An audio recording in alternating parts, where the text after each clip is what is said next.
Steal from me while I guest in my home. Enjoy the fallout. At 20, 7 months pregnant, and living in a nice house, I was desperately lonely. I tried to make friends my age, but my nice things attracted the wrong kind of people. I met Brianna, a girl still in high school, and invited her over to hang out. One night, Brianna asked if she could bring a friend, Kelsey. We had dinner.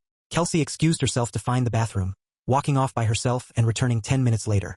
The night ended normally, and they left around 9 p.m. The discovery. A week later, I couldn't find my pearl and diamond wedding earrings.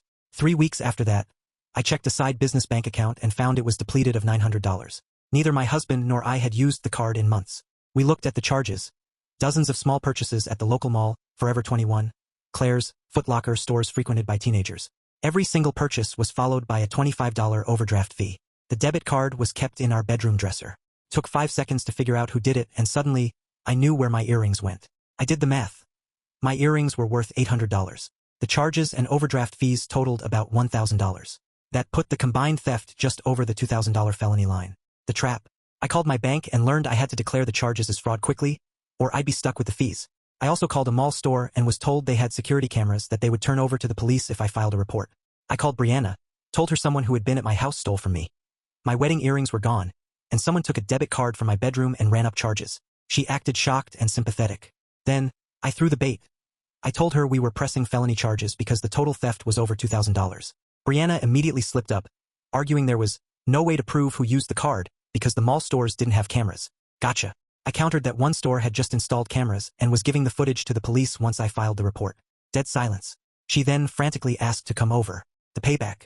Brianna showed up with my earrings, the debit card, and a diamond ring from my dead aunt that I hadn't even realized was missing.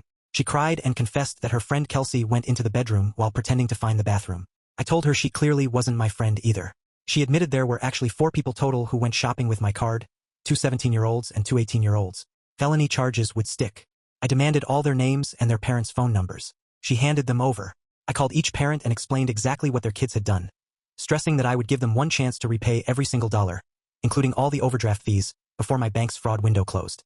All the parents freaked out and agreed immediately. Those 4 kids had to get fast food, retail, or any jobs they could find.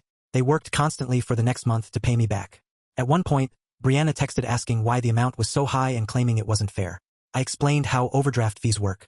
I told her their little shopping trip cost them 3 times what it would have cost if they had used their own money. I then asked why I should trust them or take any risk after what they did. She never texted back.